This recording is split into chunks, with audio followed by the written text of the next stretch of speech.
Hi, I'm Roger, and this is Jacob, and we're going to talk to you about things that governments and corporations have done to try to censor the Tor network over the past couple of years. So we start out with sort of a very quick overview of what's going on, and we're going to try to get directly to the more interesting material. So a brief background about Tor. We've got something like 500,000 or 400,000 people using Tor right now. Part of the goal is to have a diverse set of people so that we've got cancer survivors and activists and militaries and corporations and everybody in between blending together on the same network. So this is a short overview of the anonymity side of Tor. We've got Alice. She's trying to browse the web to some website or destination Bob, and the adversary could be somewhere watching Alice, watching Bob, watching the middle in between.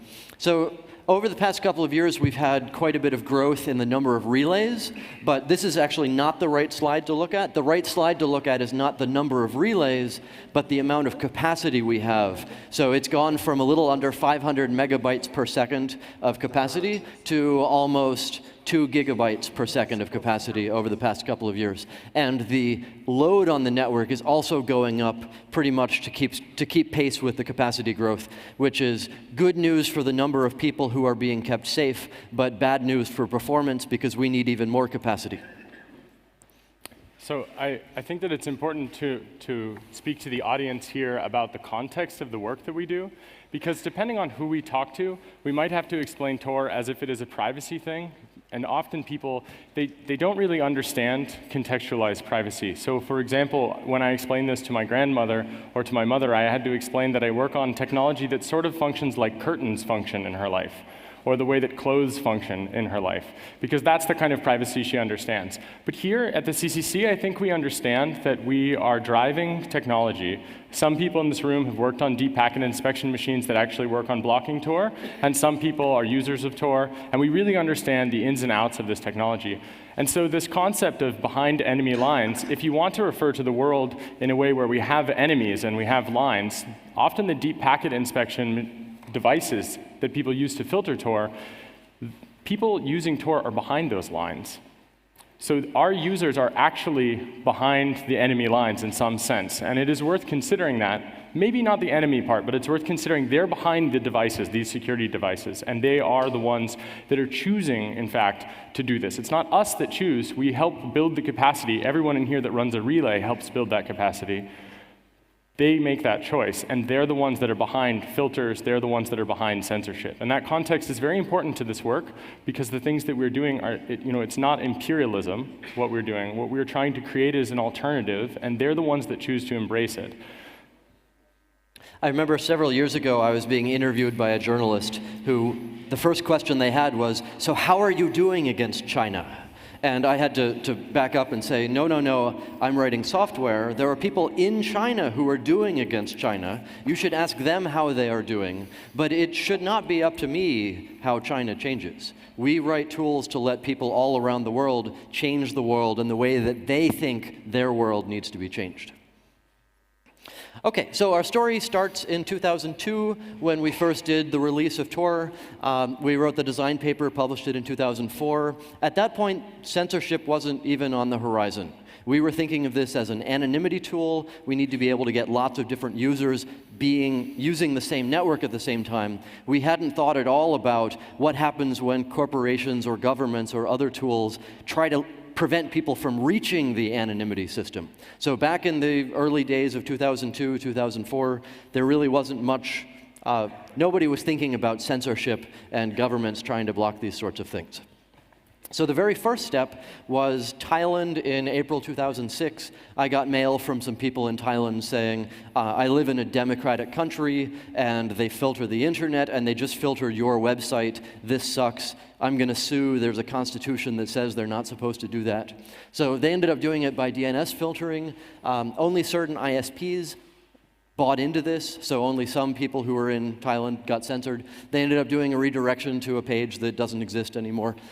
The only certain ISPs bought into it reminds me of a bunch of other countries out there. Sweden, for example, there are certain ISPs who are thinking about buying into the censorship list. So that's a theme that we will see over and over.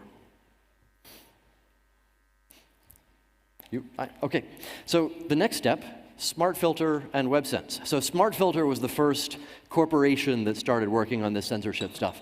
And in late 2006, so once upon a time, Tor spoke two protocols on the internet. We spoke TLS, SSL, to do the encryption side, and then we spoke HTTP to do the directory fetching, to learn what the other relays were. And that seemed like a good way of dividing things, because you should use the appropriate protocol for the appropriate situation.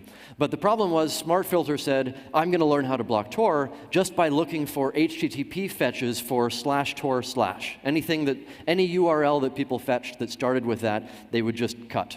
And not much of an arms race at that point. They basically blocked Tor if anybody was using Smartfilter to censor their network.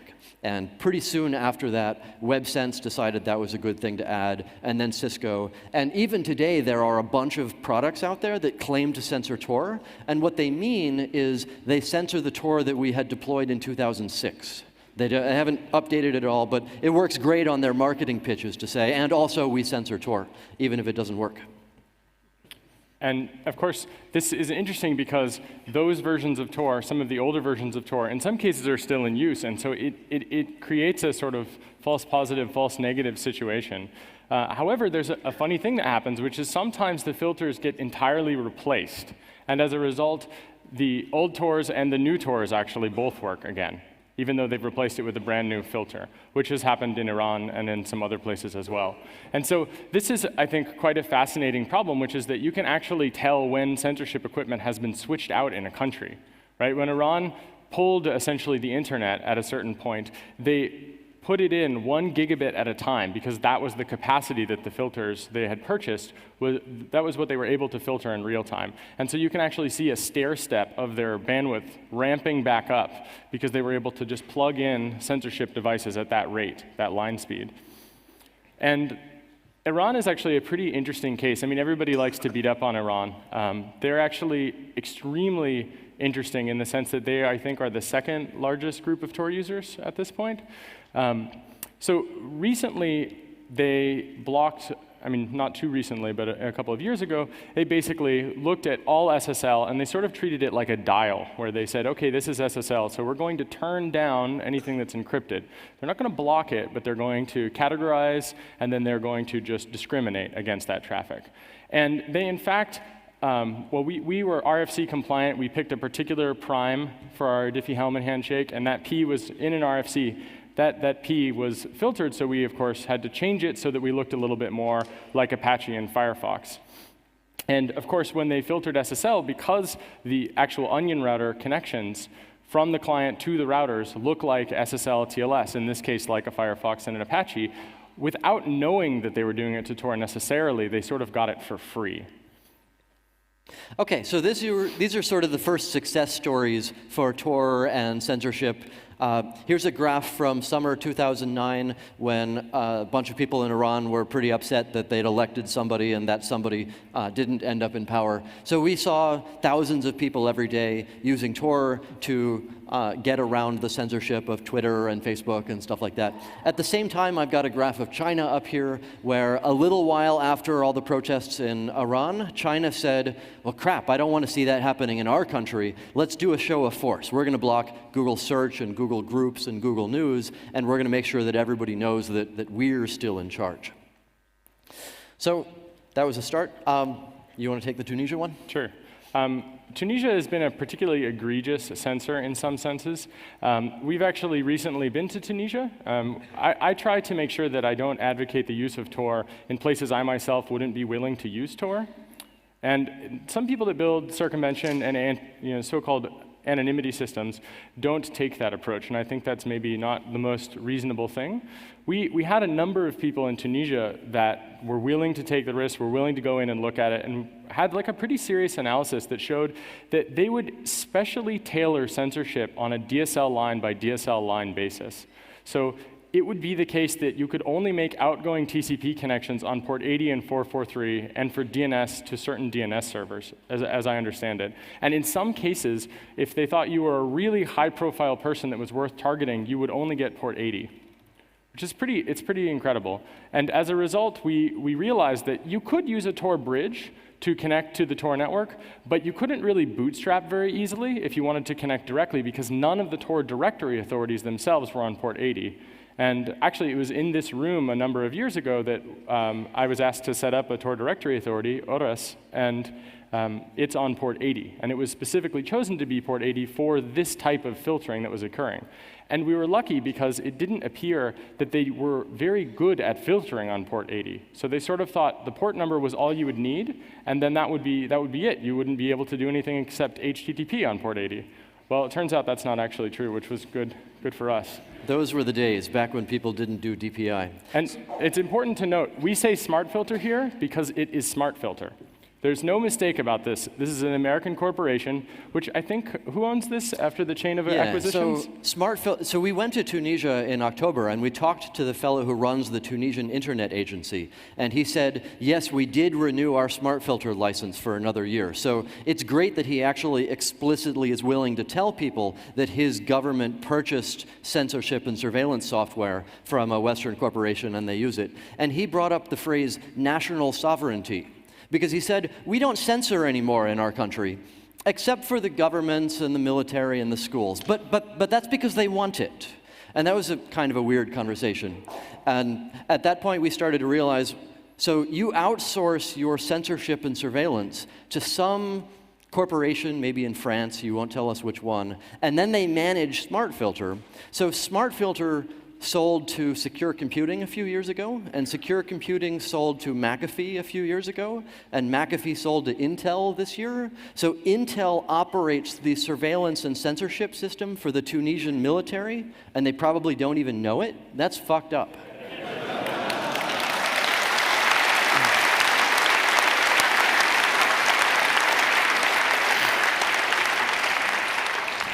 Okay, so we move forward a little bit. Those were the good days when people censored by port number or something like that. China's a little bit trickier. So in September of 2009, right before the 60th anniversary of some guy becoming in charge in China, they did a whole lot of blocking of lots of different circumvention tools. And they started out by blocking all of the public relays, all the public relays that were in the list. How many people here know about bridges? Let's see how much of a... Okay, I see some hands, but plenty of hands not. So I'm going to give you a brief overview of how bridges work. Tor has a big list of relays that is published for everybody. And there are actually two different pieces to Tor. There's the relaying component, which is, given a set of relays, how do I build a path through them? How do I do the encryption? How do I do the congestion control? There's also the discovery component, which is, how do I learn what relays there are? And the simple original design for Tor was a centralized directory system. There are 8 directory authorities. Each of them produce a consensus list once every hour of here are all the relays that you can use. And it's critical for anonymity that every user has the same view of the network.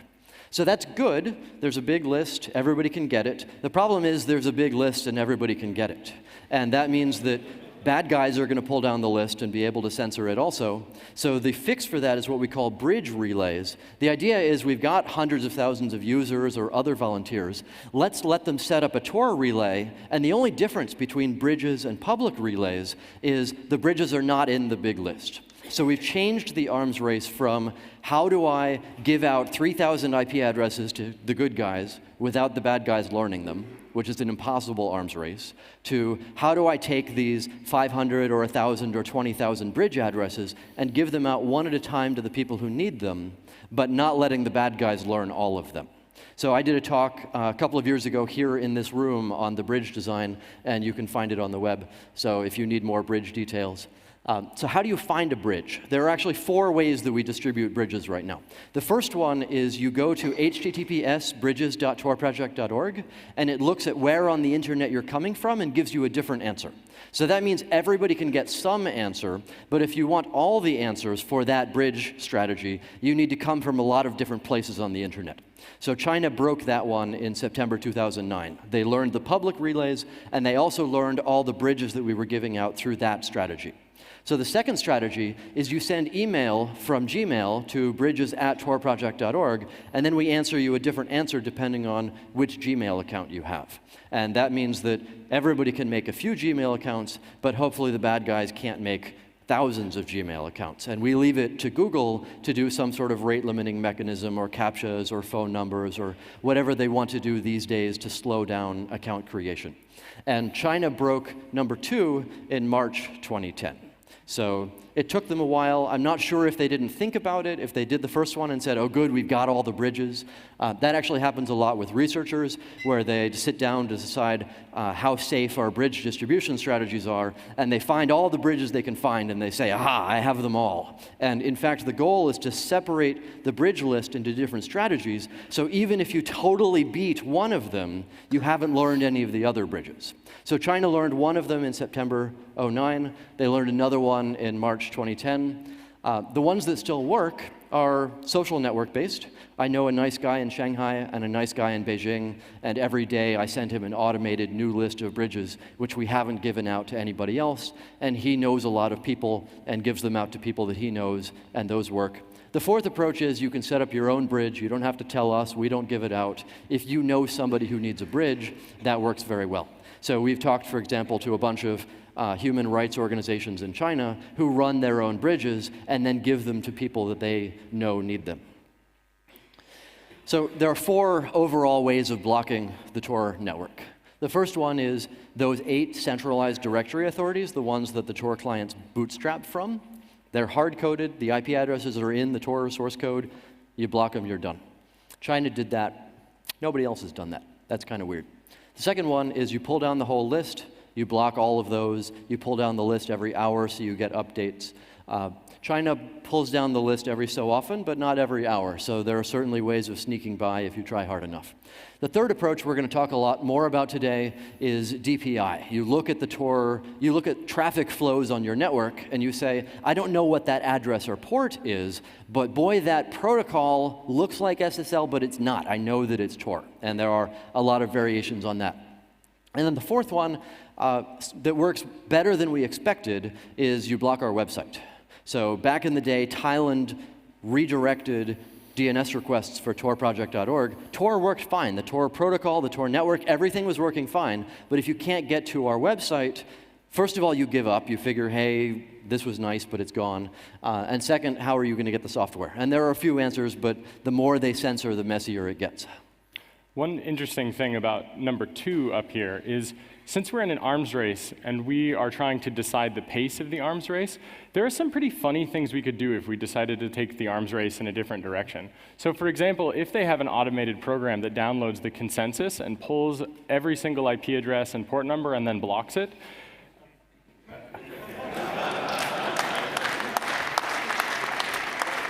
imagine for a minute in the consensus, and I'm not saying we should do this, but just imagine here for a moment, if they were to pull down that list and it included the IP address and port number of every website a Chinese person has to visit in order to get a visa, for example, their firewall would stop commerce in their country for a little while. So there can be some really hilarious unintended consequences with these surveillance and censorship systems.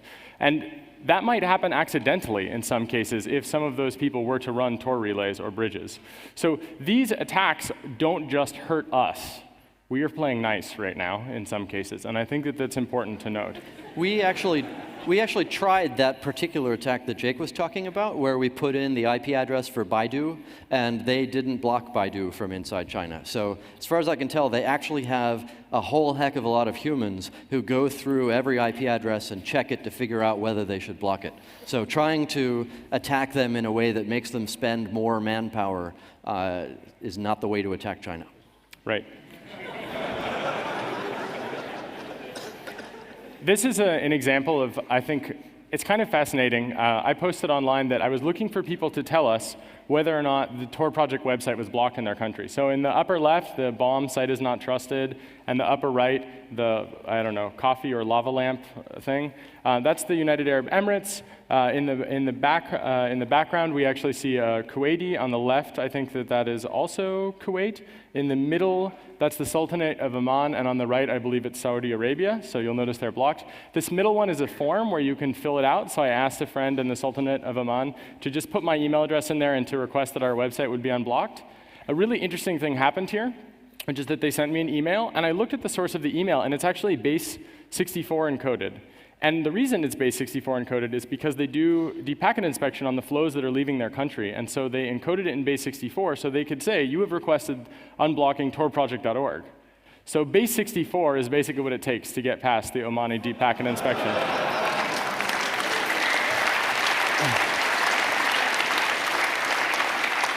So, well, China may have infinite manpower. Some people have automated these systems. And another interesting point, which is worth making more for you than for us, is that those systems, well, you should just request that form. You'll notice that the mail systems they use to send it are SendMail from 2003. This is another set. I think in the bottom left, and maybe that's Kuwait again.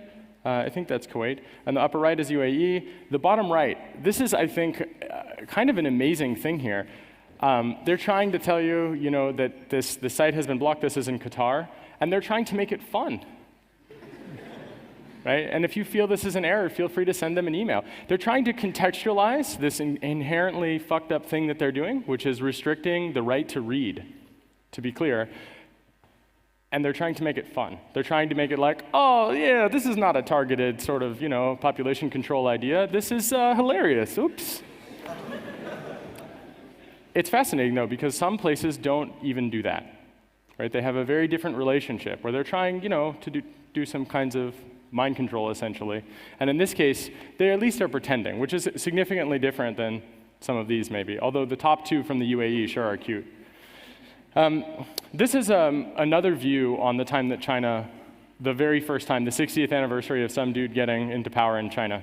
So this is a relay that I run in Amsterdam, and basically it was one of the faster relays in the network for a time. And one day we went from approximately 10,000 users connecting from China on a daily basis, basically to 0. And that little bump in the graph is either an error in our data set, or maybe it's when their censorship system wasn't quite working. It's important to realize the censorship systems in some places are very centralized in the same way that the ITU is centralized. You have a central telephone company, and they have central filtering, and that's sort of the edge of the country. And you think about it like a perimeter security system, so it doesn't work very well.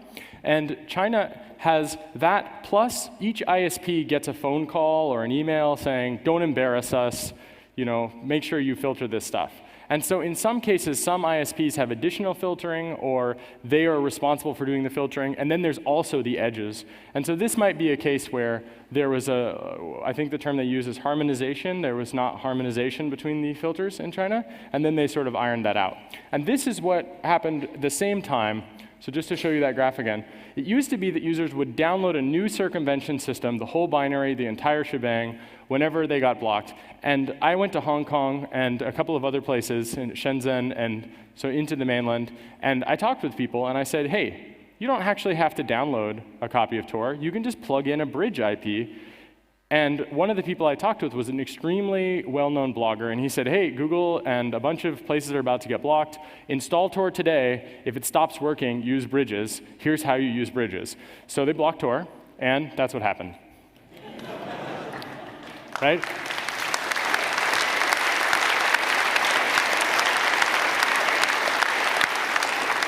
I mean, to get kind of sentimental about it, this is sort of the triumph of the human spirit over censorship here. You got 10,000, and then you peak. They realized that they were empowered to do something, and then they did it. Now, yeah. How do you know? Oh, that's okay. So part of the way that we know is that we have developed a metric system at the Tor project that, in a privacy-preserving manner, does a pretty good approximation of the number of users that connect. So if you run a relay, you have a GeoIP database, someone connects, you look at their IP address, you do a lookup, and you put it into a bucket. And every 24 hours, you send just GeoIP data into the metrics system, And it rounds up by about, it's a bucket of 8. So if there's only one Chinese user, there's an error margin there. But when you start to get into the tens of thousands of users, the eight user bucket doesn't matter so much. So that's how we actually generate. If you go to metrics.torproject.org, we have graphs that show the number of directly connecting users and the number of users that use bridges. And the way we know where users connect from is by storing that in a privacy-preserving manner. So no personally identifying information is ever sent anywhere except the name of the country. We don't do anything better than that. And of course, it's possible that a bridge or a relay can lie about that information. That's definitely the case. The numbers I just showed you, this one is from my relay. I promise you I didn't lie. You can run your own relay, and you can find these numbers out for yourself, and you don't have to trust us at all. And the methodology for this metric system, which is worked on by Carsten Losing, he has published papers on how to do this, and we recommend for anybody that runs a privacy-preserving service, this is how you should do data on your users, right? There's no IP addresses of users to subpoena in our system. These are approximate numbers. And that's extremely important. People say you need to track people extremely in detail in order to know what's going on, and that's a lie. And when people tell you that, they're full of shit. And so you can do this in a smart way.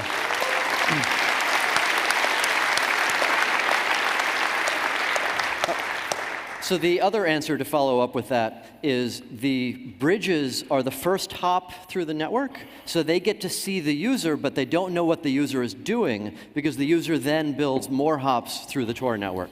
So the goal here is the first hop, maybe they learn about the user, but they don't know what the user is doing. The last hop, they learn somebody went to Twitter, but they don't know who. So that means that this first hop can collect aggregate statistics, and as long as they don't publish anything that can harm users or reveal details about users, then it's useful for us to be able to learn which countries to focus on in a way that doesn't harm the users.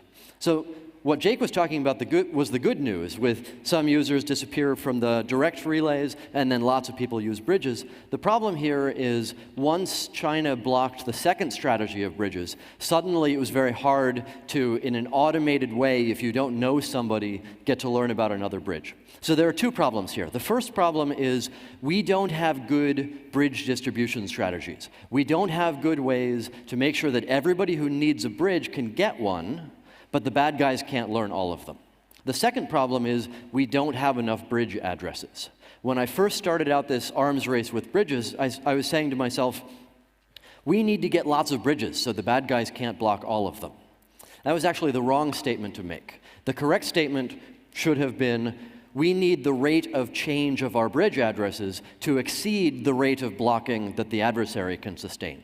It's not about get a large pool and then you're done. It's about continually churning through addresses in a way that's faster than the bad guys can keep up. So our problem right now is we have 600 or 700 bridge addresses, and they're basically static. There are hundreds of volunteers who've donated their DSL per line or something like that. So we'll talk a little bit towards the end of the talk about strategies for switching from hundreds of static bridges to millions of dynamic bridges. But yeah, this is bad news for Tor in China right now. Basically, China's kicking our ass at the arms race, and we'll see some slides later on that show that it's even worse than this.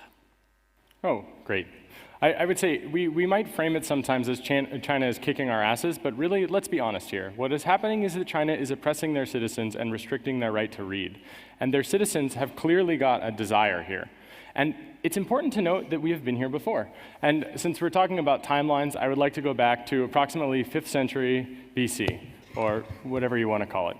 So this is important because it turns out that sometimes there's a relationship between real truth, like an objective thing, and how people of the day see that truth. So in this case, there was a guy who showed that the square root of 2 was a different class of numbers than the Pythagoreans appreciated, and they drowned him at sea. Right? Well, it turns out that Iran is repeating this story. And the reason that they are doing that is because, as I said earlier, they took the parameter P from our Diffie-Hellman handshake, and they basically said, if we see a TCP flow that includes this number, we're going to kill the TCP connection. We are going to say that that is not all right. So I was joking with Roger, instead of irrational numbers, we've created liberation numbers. And these numbers are being drowned at sea by different governments and corporations all around the world. So there's actually a number right now. If you send that number after making an SSL connection in Iran, your connection gets killed. Which is also kind of funny if you think about what you could do with JavaScript and websites. But ironically, they very clearly were targeting us. And if you look at things like the DigiNotar debacle or other cases where some Iranians have really owned up a bunch of certificate authorities that kind of deserved it, they very clearly have people that are working on this. Ironically, SOX proxying, as we note here, it really wasn't. So sometimes when things aren't blocked, there's a reason for it. And that largely comes from the fact that censorship of services is an effect that happens as a result of other actions, which is to say that censorship is a second-order effect of a surveillance state, right? Because they are watching, then they tamper. They tamper when watching is not enough.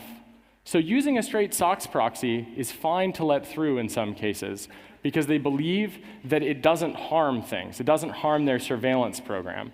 So there's a lot of leeway here. If you can camouflage a protocol to look like another protocol, then it's very difficult for the classification systems to decide that it's a protocol that needs to be blocked. And lucky for us, the DH parameter P is a server-side parameter, so we just had a patch out in just a few hours, and the relays upgraded, and the whole Tor network worked all over again. And that's what it looked like. Each of these red dots here is a censorship event. And so they actually did these censorship events. You can see 3 here. You can see that they did them at particular times of the year that are actually, if we were to look at news stories, we would see that there's important political things happening here. So because we were able to get the patch out in a very quick amount of time, we were able to essentially help people who wanted to continue to use Tor, right? So I think the graph peaks at 12,000. So they went from making sure that 0 of those 12,000 were able to securely communicate, and then we got back up to 12,000. This is around the time, I mean, of course, this is not to take credit in any way for this happening. It's just to say that we're helping to create these alternative communications channels. And in this case, we see that they intentionally knew that something was sensitive, so they went to the trouble of working on blocking Tor. And then in this case, we were able to turn it around quickly enough that the demand was back during that particular time point, because it was sensitive. It was a time when people really thought about needing to be free from surveillance. Because this is a country where, when you log into your Gmail account, if they can do a man-in-the-middle attack on you, they will. And when they do the man-in-the-middle attack, they will take your email address, they will go to your house with the contents of your email, they will grab you, take you to the secret police office, and they will beat the shit out of you and torture you and potentially even murder you for the contents of your email. This is the same thing that's happening in Syria. So they really want to be able to spy on people, and then they prove to those people that they have this total view of your activity online. And Tor threatens that totalitarian control, and that is why they are attacking these things, because they are trying at the same time to attack their citizens specifically, and this gives their citizens something that gives them some of their agency and some of their autonomy, and it returns it. So when you run a Tor relay and you wish you could do something about this kind of stuff happening in the world, this is the kind of graph that should really inspire you to know that when you make a choice to do something like this, it actually does empower those people directly and immediately. And that keeps them safe.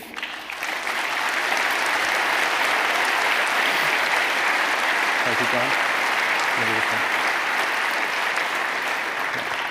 So one other point here. I have a friend who's from Iran and does a bunch of trainings in Iran, and he tries to teach people about a lot of different circumvention tools. And a few years ago, he told me a story that I'm still trying to wrap my head around, so he said, I do trainings of lots of different tools. I've taught a lot of different people lots of different tools. Everybody that I've taught anything other than Tor to is now in jail. So now I only teach Tor. Which is a pretty scary statement because we're not perfect, the other ones are not as good, but holy crap, we've got a lot of work to do. So actually, if you write free software, could you raise your hand? Everybody here?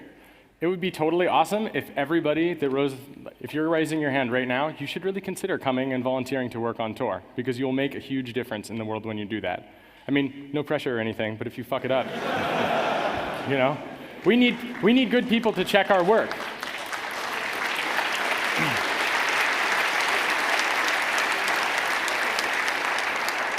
So Egypt is a place that's very near and dear to my heart. I did some trainings in the Middle East. I even studied Arabic very, very badly. non-existence. It's much worse than my German. In 2009, and I went to Egypt. I taught people about OTR. I taught people about how to use Jabber. I taught them about various different communication systems and how to use them safely. And at the time, I met some censors, and they told me, oh yeah, we use this Cisco gear, and we do deep packet inspection on enemies of the state. And yeah, well, I don't think too much about it, but obviously they're bad guys. So this is a pretty serious problem, but we tried our best to tell people in Egypt, look, surveillance is a big deal. You don't see it yet, but when you see it, it will be very bad because what someone can do is pretty serious. And so what happened in Egypt, of course, everyone knows, is that there was a revolution. And in fact, it's not that the revolution happened and it stopped on January 25th of this year. Rather, it is the case that the revolution is continuing nonstop, right? So this January 25th revolution is still going on right now. To hear, according to some of my friends that are in Cairo, covered with snipers. There are people that are being shot in the eyes. I mean, there's like a real serious thing going on in Egypt. And in the case of Mubarak pulling the plug on the internet, we saw that there was selective filtering. So for example, Twitter was filtered IP address by IP address. And so there was a case where a couple of the IP addresses were not filtered, and you could still sort of you could sort of reach some of them from some ISPs, and then sometimes you couldn't. But on Telecom Egypt data links, there were 2 IP addresses which were never filtered, but other ones on the same /24 that were. So you could prove without any question that they were filtering that right at the DSLAM for the DSL modem. And that's a pretty interesting fact. And in fact, I went to Egypt after January 25th again, and I was on a panel with someone from Nokia, Vodafone, Telecom Egypt, the head of the communications agency for Egypt, and I sat on this panel with them, which was a little bit awkward for them. And I said, now that the dictatorship is gone, I have talked to many people in Egypt that wish to ensure that the Egyptian constitution is something that you respect. So will you agree to never censor the internet again? Will you agree to never send propaganda for whichever regime tries to pop up next? And Vodafone made the usual arguments about pornography and all the other nonsense things about terrorism. And they don't talk about, for example, how their spreading of propaganda is in fact propagating state-based terrorism against individuals that live in Egypt. They just sort of gloss over that. And that's something you can't just stand and listen to. So I, of course, said, well, I have evidence that shows that you actively engaged in censorship. And the Telecom Egypt executive said, that's not true, you're wrong. And I said, no, I have the data, and I'd be happy to provide it in a court of law. I mean, I'm not really a fan of law, but in your case, I'll make an exception. And, I'd be happy to provide it. And he said, I'm not saying you're lying, but okay. And he stopped arguing with me because he knew damn well that he had specifically and selectively targeted certain things for censorship and that they had collaborated with the regime. And there would be a time of reckoning. And when that time came, it would not be pretty for him. We got this on videotape, by the way, which is pretty great. But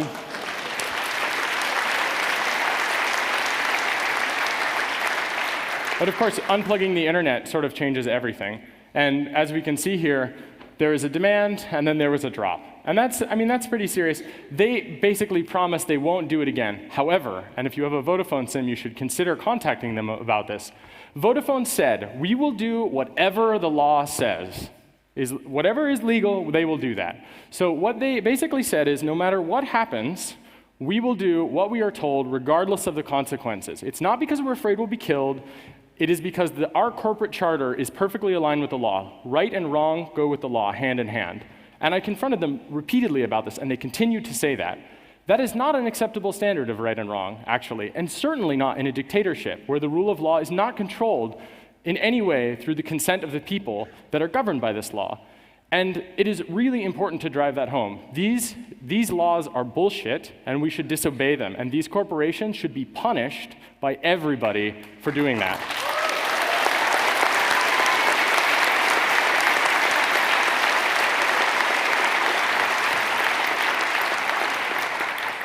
So that was January. You'll notice that these slides are showing up more and more closely together at this point. In March, Libya, they didn't cut off the internet in the same way that Egypt did, but they might as well have. So there were a bunch of people who were starting to use it, and then they throttled everything. They didn't unplug it in a way that everybody in Egypt freaked out about. They just basically turned down the bandwidth knob so there was nothing left. And there are a few people back using it. Part of the challenge with Libya is they don't really have an internet there to begin with. So you'll notice the numbers here are hundreds of people coming from the Libyan IP space. Another challenge is when you get a GeoIP database, it doesn't really care about Libya very much because the people who build GeoIP databases are building them to sell them to corporations who sell televisions online. And if the person is not going to buy a television from you, who cares what country he's from? So it's challenging from our perspective to figure out which country some of these users are coming from. Another issue here, I was talking to somebody from Libya who said, the reason why you don't have most of us here is because we use sat phones that pop out as if we're from Italy. So hard to know how accurate the data is, but I think the general trend of lots of people deciding they need the internet getting throttled, and then slowly coming back exactly at the times of various political events is pretty interesting. Yeah. So I think that Syria is a particularly egregious example of a fascist state when it comes to the internet. And in fact, you can look at an internet connection in a country and you can sort of tell in general how free the country might be in terms of how people who govern the telecom infrastructure think that people should be, and effectively what regular people are free to do online. And Syria is an example of a place that is so incredibly bad for so many reasons. Some of them are not public. I'm happy to make some of them public right now. One of them is that they actually record every single byte of traffic that goes in and out of the country, which sounds crazy until you remember that not a lot of people have internet access. And with deduplication, it is certainly the case that you can run a TCP dump on those links and record them, and it will not be a big deal. And I actually received some information from some people that built these systems through a Mixmaster relay. And I mean, I'd never received a serious email through an anonymous remailer before, which is pretty incredible. What they seriously do, though, is record everything. So just imagine everything you are doing is recorded. Every phone call, every transaction, every email, all this stuff. One of the most critical components of a circumvention system, then, is forward secrecy. Does everybody understand forward secrecy? Raise your hand if you don't understand it. OK, good. Enough people don't. In Tor, when you connect to a Tor relay, you generate a session key that later, if you were to steal the Tor relay, if you were to take it offline, you were to break into it, it would not have that key anywhere anymore. There's a long-term identity key and a short-term session key that is generated. These are really, really important. That's a sort of oversimplification, but the point is each connection has forward secrecy. So when that connection is torn down, it's gone. That's a huge problem if you don't have forward secrecy in your protocol and they record everything, because what it means is if you fucked up your protocol, and there are lots of people that have, and we'll talk about one of them in a second, if you do that and they're recording this, they can retroactively go back, find people, and kill them. And in Syria, at the Arab bloggers meeting in Tunisia, we met a person who told us that they had friends who were cut up into little pieces and mailed to their families in boxes. One guy who posted on Facebook about how he was sick of the revolution, not a pro-revolutionary statement, sick of the revolution, and he didn't like the Assad government for the way they were handling it, and a death squad came to his house and killed him. They shot him to death. That's what happens when you're not using these circumvention systems. As they start to get more and more serious about counter-revolutionary things, they will relate technical attacks to the social realities of those countries, and they will murder them. And that's a really serious problem. And I personally won't stand by and let that happen if I can help it. And so forward secrecy is a really important thing when you evaluate a protocol for use there. Another thing to consider is that America is actually, as usual, a big part of the problem. And so in this case, with Bluecoat, we know that Telecomics and a number of other people had access to some Bluecoat devices which should never have arrived in Syria, but they did. And we looked at the logs, and we can actually see a very high-level view of what Bluecoat can see and to log. And the stuff that they're logging is enough to be able to say to someone, you posted this thing for sure, we're going to just use grep as our counter-revolutionary tool. That's a really serious problem. And in the case of Bluecoat, they could have done something about it, and they really didn't do something about it. In fact, they denied it for a very long time, which is, of course, nonsense, because they know and we know, and we showed proof of it. And a lot of people had access to those logs, and while I very much respect what Telecomics did, I think it's important to note that removing the logs and publishing them at the same time is a very dangerous thing to do, specifically because they anonymize the logs, supposedly, by removing the user's IP addresses from the logs and nothing else, which is very unsafe. I mean, I think that that kind of hacktivism is pretty awesome in some regards, but in that case, the actual content Bluecoat recorded included buddy lists of people that were using just HTTP. Right? So removing the IP address doesn't matter because their real name may have come across in that HTTP transaction, and it is logged in those log files. So very seriously, I have to consider instead, if you're going to tamper with it, consider just changing the data to make it less incriminating. Or maybe change it so all the IP addresses of all the users are only the Syrian government computers. There are lots of cool things you can do in that case, so just think it a couple steps out. And in the case of Bluecoat, they have a force magnification where they couldn't block Tor, and then they shipped an update, and all of a sudden, their DPI engine was able to tell that it was a Tor connection, no matter what port, no matter if it was a bridge or relay, and they were actually able to filter Tor. So we see this in those red points there.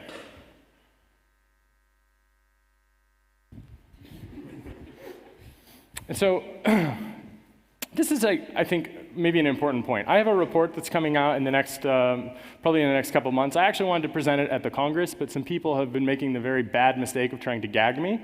And so I just have to update the report to include some information about that gag. So,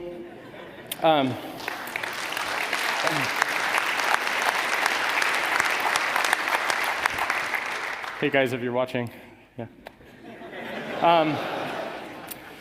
So Ultrasurf is a system which the people that are involved in it, they mean the best. But in cryptography, well-meaning intentions actually don't really matter very much. What matters is whether or not you do it right. And if you find out you don't do it right, you fix it to do it right. Nobody's perfect. We don't expect anyone to be perfect. I certainly don't. I'm far from perfect. Ultrasurf is an example of how instead of really designing for the real adversaries that exist, they sort of have no way to close the feedback loop. So to give you an idea about this, Tor is trying to look like SSL and TLS because that's basically the only protocol we can realistically try to look like and get away with it if we do a good job. And I'll show you, how do you check that? Well, here's an example. These are the Bluecoat logs that are Ultrasurf. And we say worse and we say better for a reason, which is that neither is perfect. It would be so awesome if when Bluecoat looked at a Tor flow, they didn't see anything. That would be awesome. That's very hard to do. In this case, what we see is a couple of things. And so here's some ODE for Ultrasurf. First of all, we see it is bootstrapping. So the bootstrapping process we talked about before, this /gwt n:/u equals and this URL, that URL is in fact a CGI on a server. It's being fetched through Google, so Google gets a log of it, Bluecoat gets a log of it, and the data that's there, it's actually encrypted with a static key that's encoded in their binary. And it tells you some bootstrapping information. So the thing is, you can visit that URL, or at least at the time that we pulled those logs, you could visit that, and you could in fact get the bootstrapping information out of it. I believe if you go to this, it pretends to be an RSS Atom feed, where the payload of the RSS Atom is a thing that says begin PGP document, but it's not actually PGP, which is another interesting thing there. So they actually send the string PGP, and it's not as strong as PGP. So they attract the attention, and then like assholes, they don't follow up. This is Tor. It just shows that there's a connection at all. It is almost the absolute minimum thing you can hope for. You can see the IP address of my Tor directory authority on the left, the thing that ends in 34, and you can see to the right another IP address, and actually in the very beginning of that, you can actually see that this is not one of the telecomics redacted log files. And talk about Iran? Okay, so moving forward a few more months, in September of this year, Iran filtered the Tor protocol again using DPI. So before they used DPI to look for SSL flows, and then they grepped for our Diffie-Hellman prime. At this point, they did DPI for SSL flows, and then they looked at our SSL certificate. And like good computer security people, we said, you're supposed to rotate keys every so often. So up until that point, Tor rotated its SSL short-term session key certificate every 2 hours, because you're supposed to keep changing it over time. The problem is, how many people out there right now run a website whose SSL certificate is within 2 hours of expiring? Not many, it turns out. So if you combine we do DPI for SSL with we look at the certificate that you send and it's suspiciously close to expiry, then they killed it. So at that point, I mean, it's an easy fix. The fix is you can continue rotating your session certificate, but you make it valid for a year, even though you keep rotating it every 2 hours. So it's not a perfect fix. I mean, the next thing they're going to do is they're going to say, why do you have an SSL certificate that was born within 2 hours of now? Because how many people have that? But they haven't blocked it. So the bigger picture here, there are 20 or 30 or 50 little tricks like this that you can use to distinguish the Tor protocol from an actual Firefox talking to Apache. And we have an internal list. We've got an idea of what they might do next. In this case, we had a list before, and one of them was they're going to look at the expiration time on our session certificates, and it looks a little bit weird. So when they blocked us this time, so in January they blocked us, and we took a few weeks. We're like, oh my gosh, they blocked us. Did they really block us? Let's get some people to do some tests. OK, now we need to do DPI. Let's do SSL checks and so on. And we figured it out. This time, we figured out what the problem was and put out a fix on the same day because we'd already done the work in January to figure out how to do that. So the big picture question here, do we fix all of these things preemptively because we know that there are ways that they might censor us? Or do we leave all the low-hanging fruit exactly where it is because the next time they choose to censor us, they'll do something we've already thought of? And there are a lot of conspiracy theory questions here. Part of what we need to learn is they're not trying as hard as they can to censor Tor. They could go out and buy Cisco and Bluecoat and all these other things and pay thousands of engineers in Sunnyvale to figure out how to do it.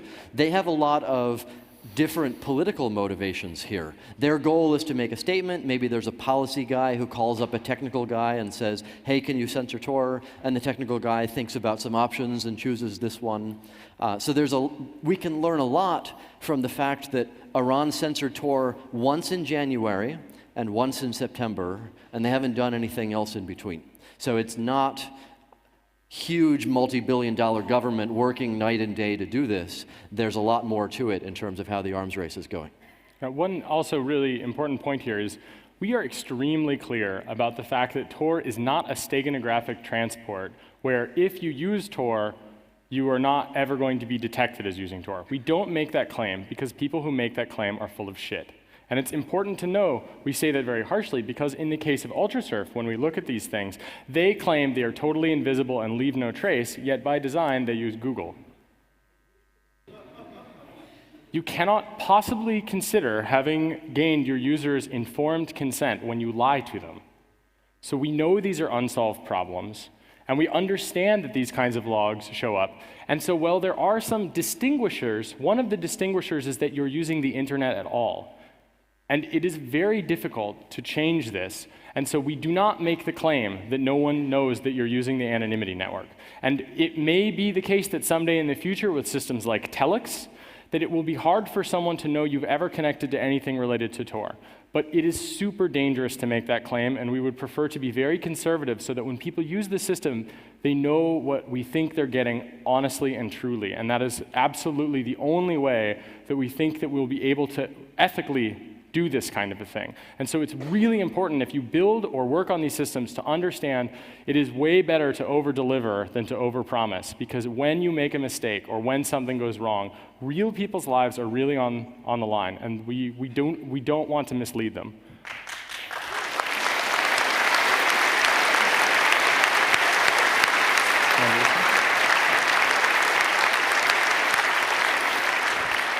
So here's the graph of people actually using Tor from Iran over the last year or so. You can see in January the little blip at the bottom, and that little dip towards the right, the red one, that is the 18-hour period in which they censored Tor after January. So, and another point here, as of the past few months, Iran has just passed Germany as the #2 country using Tor in the world, which is a pretty serious statement from a lot of people who are being seriously oppressed.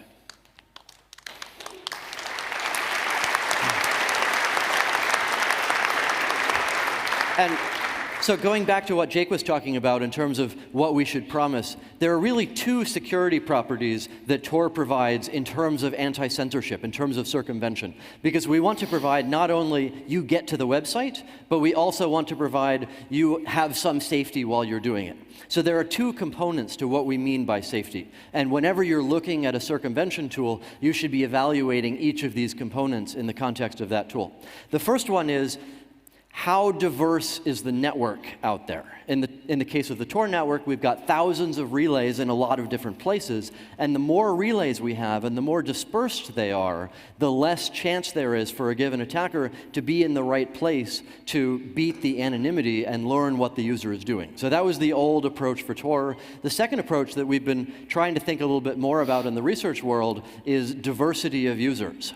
So if I give you a circumvention tool, and people can learn that you're using it, but they can't learn what you're doing with it, but the only people I give it to are high-profile Iranian dissidents, I've screwed up. I have killed them.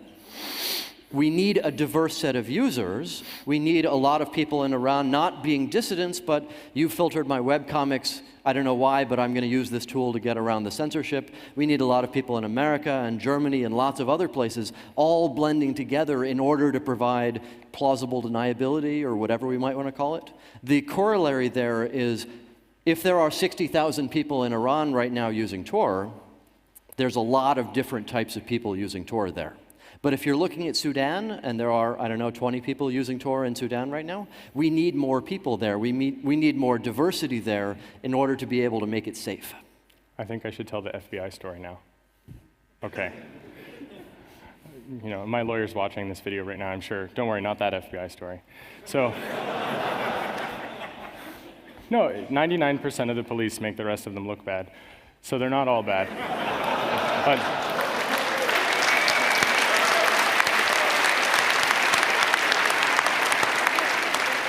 that joke never gets bad because it never stops being true. So it's interesting because I was once at an internet meeting where they were talking about denial of service attacks and about anonymity and problems on the internet. And this FBI agent tells me, "We don't ever use Tor. We have our own anonymity network. And by the way, criminals are so stupid, you'll never believe how stupid criminals are." And I said, "Well, that's really interesting. Maybe you only catch stupid criminals." And he said that he didn't quite understand what I meant. And I said, that makes sense. And so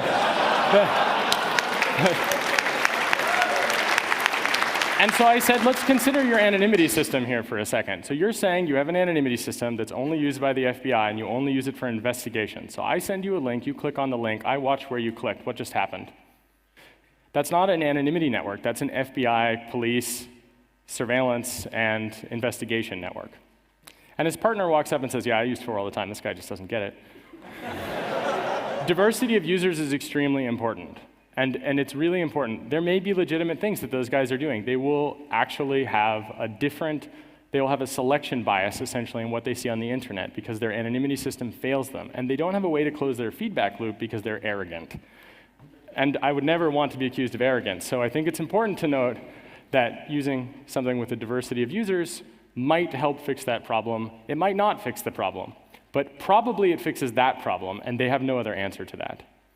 Yeah, so we see the same story again and again when we go talk to law enforcement and try to teach them about how the internet actually works. We were in Sweden a couple of months ago talking to the guy who was trying to push through the data retention law and another forensics guy who worked for the Swedish government. And the forensics guy waited until halfway through when the first guy was yelling at us and explaining that it's our fault the internet is messed up to say, "Oh yeah, I use Tor every day for my job, and I used it at home too, shouldn't everybody?" And the first guy was looking over saying, "I thought you were on my side. I thought we were in this together." So there have been a couple of other censorship things that we haven't really looked into as much as we could. In October, we started to get reports that Tor was not censored in Iran, but squeezed down, throttled. It wasn't working as quickly as it used to be. And we haven't figured out for sure. I think this one was a false alarm. But what would happen if one of the next steps they take in the arms race, they don't DPI and then find it and block it. They DPI it and then they put it in a different bandwidth bucket. So we don't get reports saying Tor doesn't work. And when we start doing our own tests, it works. The only difference is if you're doing SSL that looks like Tor, you get 4 kilobytes a second. If you're doing SSL that doesn't look like Tor, you get 20 kilobytes a second. That would be a much more subtle way of doing the attack in a way that makes it a lot harder for us to verify and change things around and figure out how to get around it. So I don't think Iran is doing that. China is doing something much more messy. And we were not expecting this step in the arms race for years. So in October, it started to be the case that you set up a bridge, nobody's ever used the bridge before, you tell somebody in China about it, their Tor client makes a connection to the bridge, between 1 and 10 minutes later, some other IP address in China makes its own connection to the bridge, does an SSL handshake, and starts talking the Tor protocol. So they are doing active follow-up probing of every SSL connection they see through China. That's a seriously huge next step in the arms race that we were hoping would not happen anytime soon. So we've got packet traces on this URL if you want to start trying to investigate what's going on. I think they're running a quite old, vulnerable version of Tor to do their own tracing. So. And an interesting thing here is if you look at this bug 4185, you'll see the IP addresses of their probing systems. So this is actually a pretty fascinating thing for a number of reasons, not the least of which is that that's a lot like the FBI anonymity investigation network, isn't it? Well, it's good to know that the Chinese are tailing them. So it's also the case that you can scan those IP addresses and look into them. I mean, they have an active probing system. It is not just for Tor, to be clear. They are doing these probes on different protocols. There was a Swedish guy who reported this was happening for SSH. So it is certainly the case that if you want to look into it, there is a way to trigger these probes, and then you have a client that is connecting to you. And of course, there is an IP address where they're connecting from, so maybe you have a server that's worth probing and scanning. We would love it if the CCC and the people attending the Congress this year would visit this bug report and would really put some time into helping us to understand this and to looking at these IP addresses and to triggering them and to help us, because this is the future of many other countries when some American corporation decides to implement this and sell it to dictators. We need to really think hard about how to solve this, but we also need to understand the essence of the thing first. So we really need your help with this, because there's a limited number of us, and there are many, many more of you, and we will all be much better if we work together on this. Yep. Okay.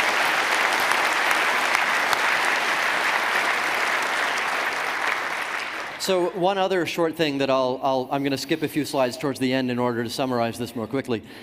There are fixes for this. Even when they're doing DPI for SSL and then they're connecting and they're talking the Tor protocol, the fix for this, Tor is developing what we call the modular transport system or pluggable transport system. And the idea is you can ship your Tor client with all sorts of little transports that you attach to it, and then your bridge can say, I support the following ways of talking to me.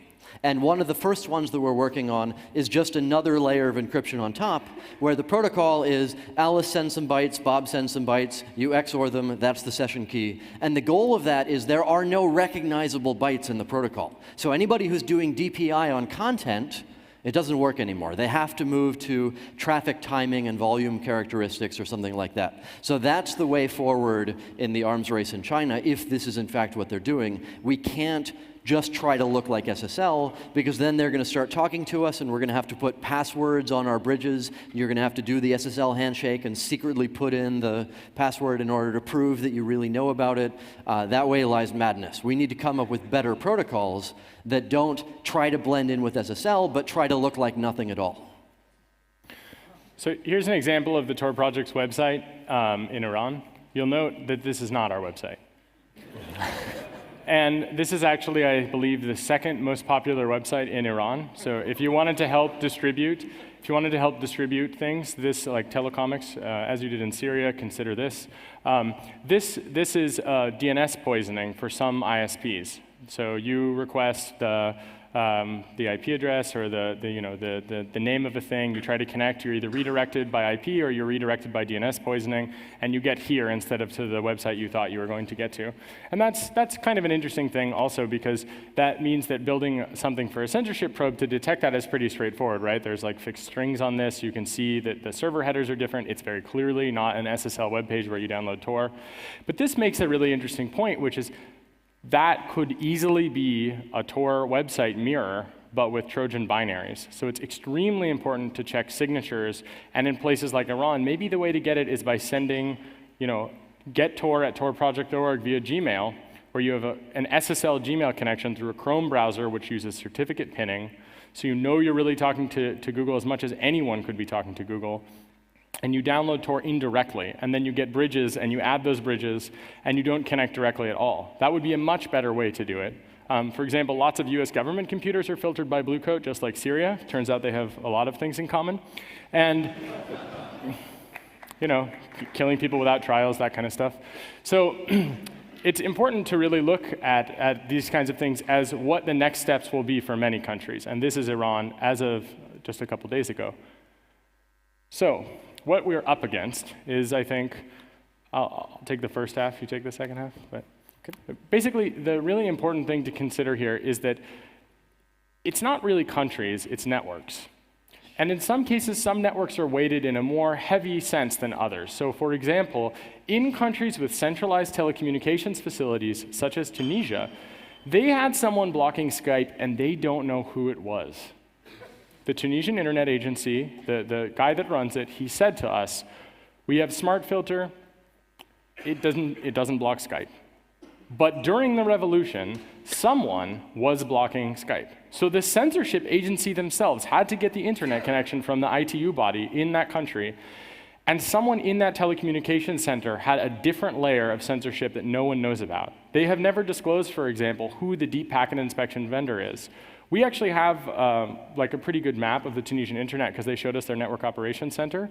And it's pretty fascinating, actually, to look at that and realize that there's this big black hole in their picture, which is their uplink in between the rest of the countries in the world and the Tunisian Internet Agency. It's their ITU body. And that ITU body has some pretty scary stuff in it.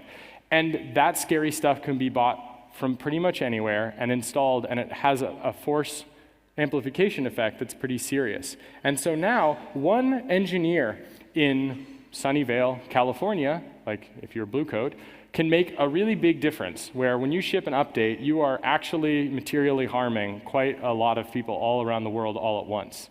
Right? And if you guys haven't read the book IBM and the Holocaust by Edwin Black, I think it's a really good thing to talk about. Even though machines themselves are neutral, you have to consider what it is that those machines are being used for, and what it is that you are starting out to do in the beginning when you were building those machines. And while it might be the case that you think that it's okay to censor, for example, people in a corporation where you're certain it's your property and it's your internet, when that same equipment will end up in a dictatorship, maybe you should consider the relationship between the capitalist employment system and dictatorships in regard to control of information. And maybe it's ethical in one place, and it's certainly not ethical in another. And maybe it's actually not ethical in either place, but you have to consider that.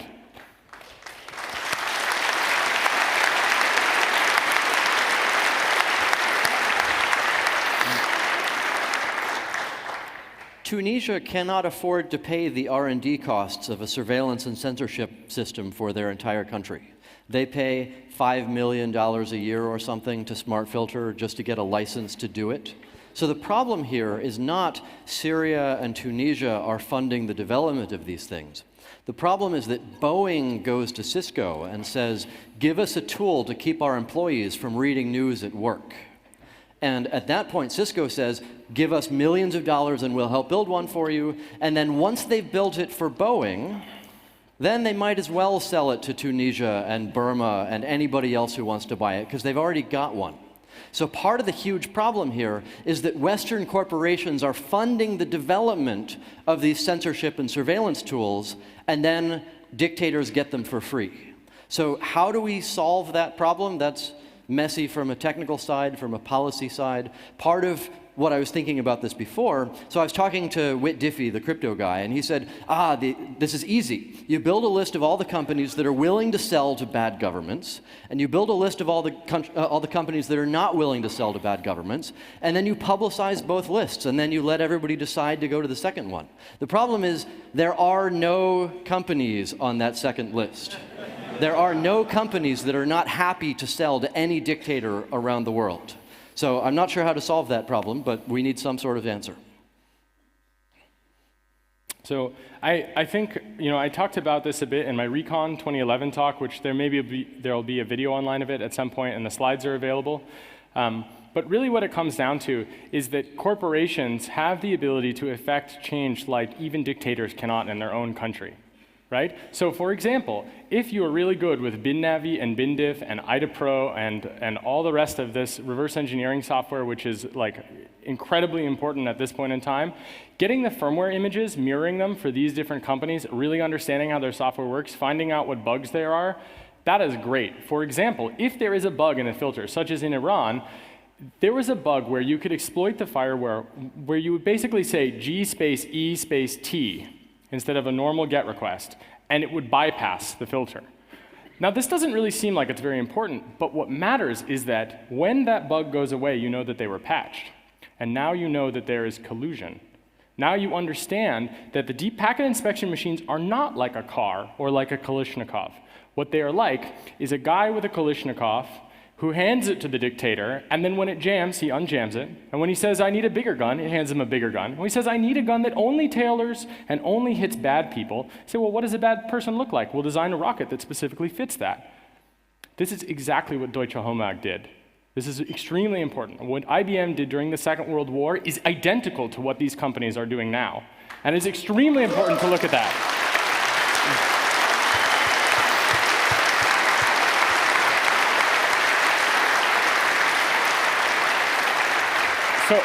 So here's the question. If you could all go back in time right now and do something about that, would you? This is an honest question. No, not clapping, honestly. If you could go back in time, knowing what you know now, would you go back in time and would you set things straight with IBM's punch card systems? Yes? No? Okay, what if you didn't have to go back in time? You don't. These are the people doing it now. And they believe they're doing the right thing in some cases. So sometimes just talking to them will change it. But other times, reverse engineering, dropping bugs on them, monitoring what they're doing, monitoring the sales, just like we monitor arms trades. Like Fefe said the other day, it's extremely important to consider these things like landmines. Surveillance systems should not exist. And we need to wipe them out. We have to get rid of them, and we have to do it by showing economically and from a human rights perspective that these things are not okay and we need to change them. So these are the companies, and there are more companies like them, and you can find them, and you should work on that if you have the time and if you have the inclination. You don't have to go back in time. We don't have to wait 50 years to fix these things. We can do it now, and that's what we're working on. So please come join us in that.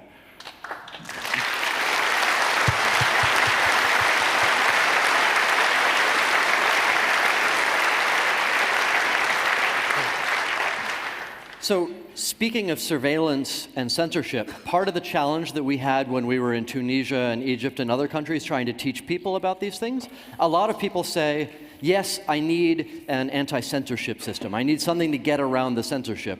But they don't think, if there is censorship, that means there is surveillance. If they are deciding which web page you get to see, that means they know every page you're going to. This is something that as technologists, of course, that makes sense, but for the actual users out there, the people who are risking their lives doing things on those networks, they've never thought about it that way.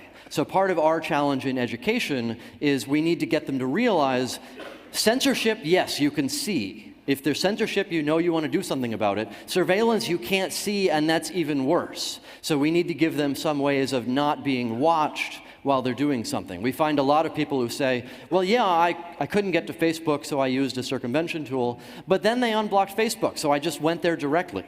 That's exactly what Syria wanted them to do when they unblocked Facebook. So part of our challenge is an education effort to teach them about how internet surveillance works.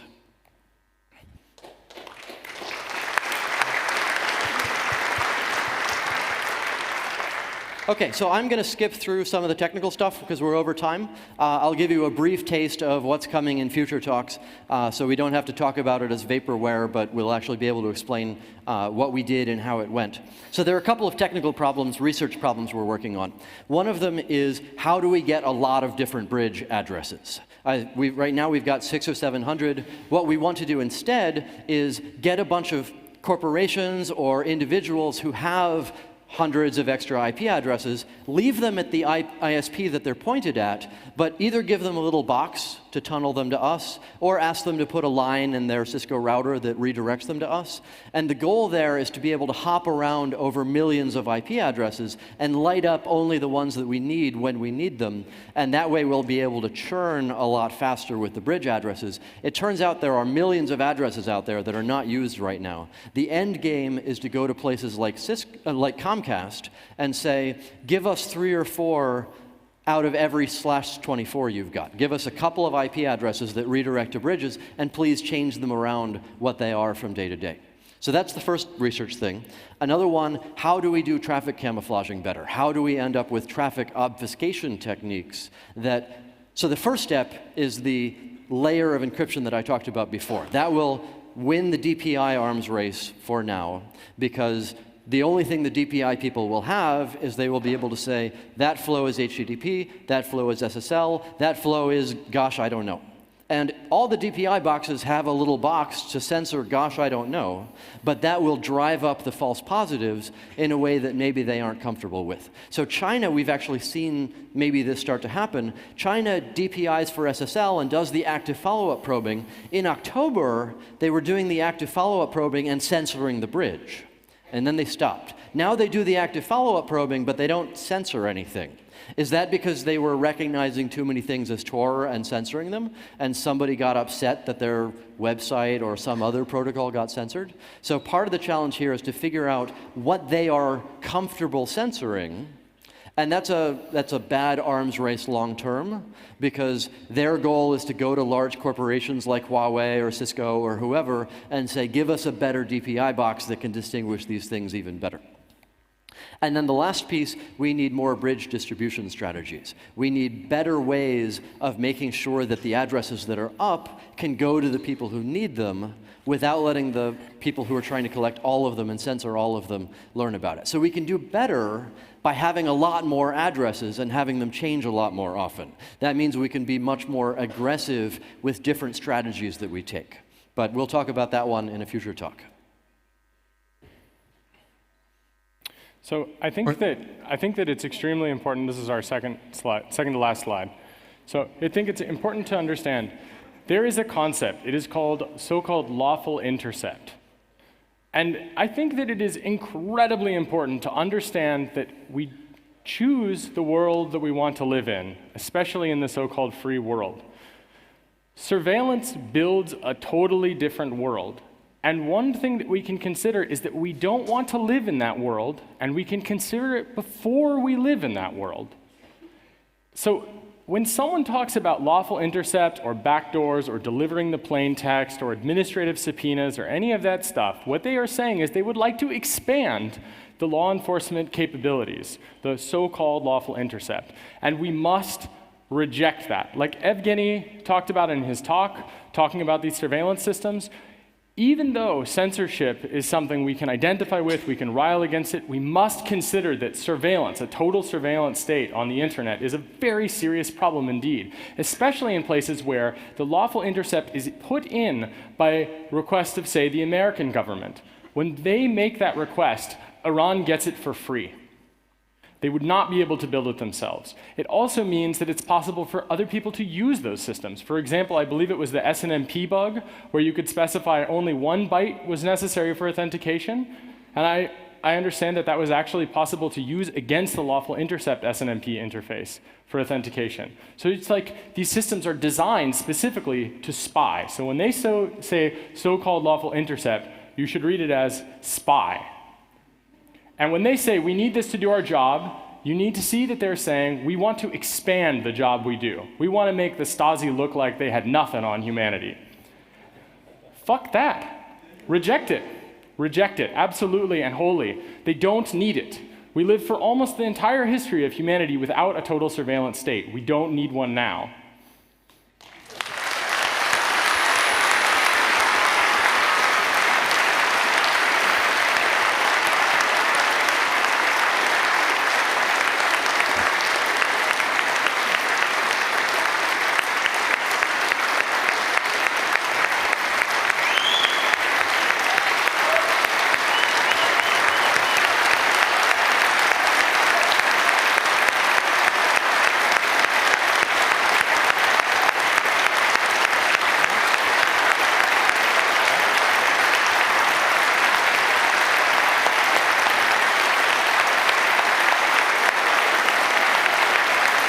Thanks.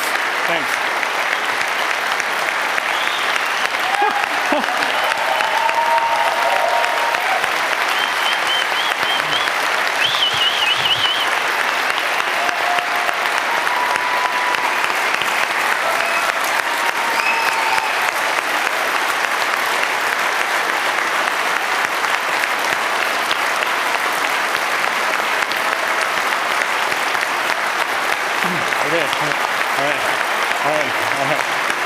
I know you all want to leave really badly.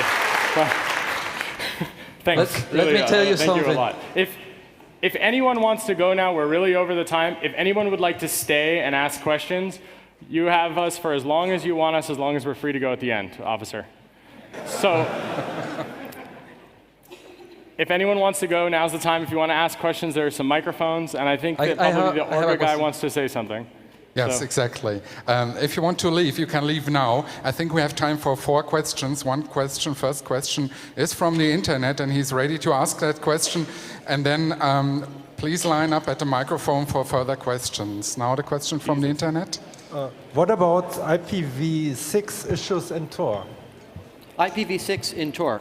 So we have IPv6 bridges working right now as alphas, thanks to the fellow sitting in the front here. So he would be happy to chat more with anybody who wants to learn about IPv6.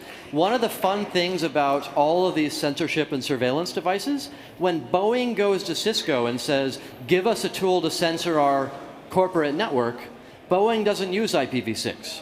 So none of these tools that Cisco builds for Boeing do anything about IPv6.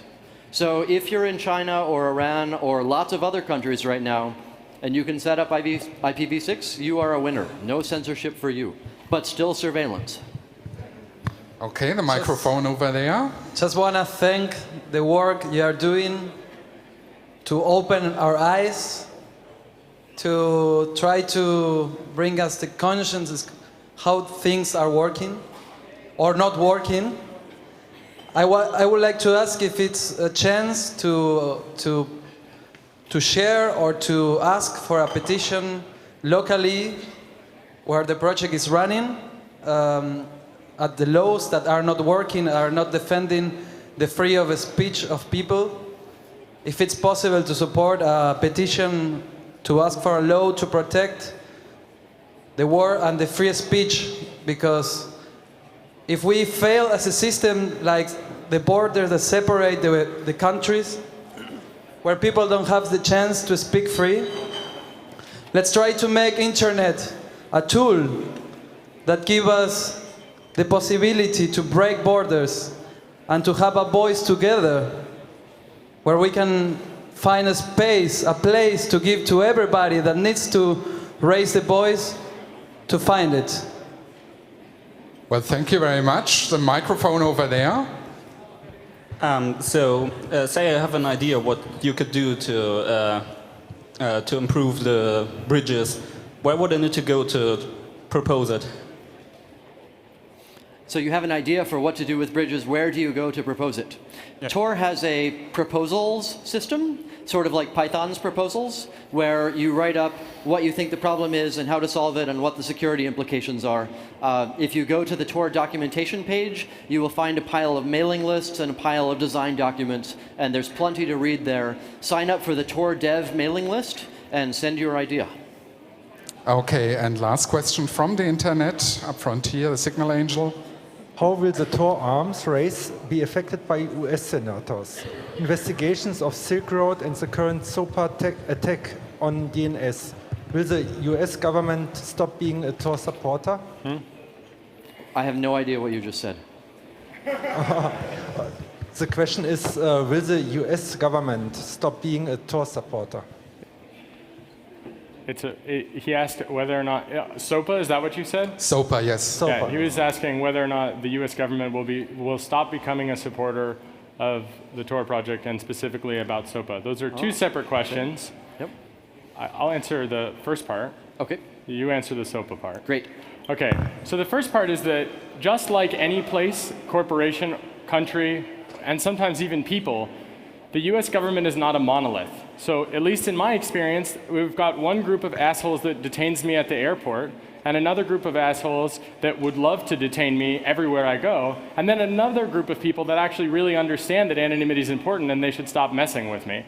And there are a lot of people that are good and believe that it makes sense for people to have the right to read and to do so without surveillance. SOPA is pretty scary, and Roger will talk about why, but it's important to just drive home the first part, which is it's not a monolith. So there are people that are both trying to help and trying to harm at the same time, and they're under the same flag. And we should not put those people together and say they're all bad because some of them don't have the foresight to realize that this is important. So SOPA is very dangerous for lots of different organizations in the US, but there are a lot of people who are, I think, a little bit overhyping the immediate problems that it will introduce for Tor. There are a lot of people saying SOPA will make Tor illegal. And as I understand it, what it will allow is the head of the Department of Justice can tell Tor to stop making Tor. Nobody else can tell Tor to do that. And if they do, then we know a whole lot of nonprofit pro bono lawyers who will help us crush the law. So what that means is surely they will not be so foolish as to attempt to use their law on a tool like Tor that is useful for so many different things. I don't know if we will have to turn it into a legal fight. Hopefully we will destroy the law before it even happens. So thank you very much. The best of luck to you, to the Tor project, and thank you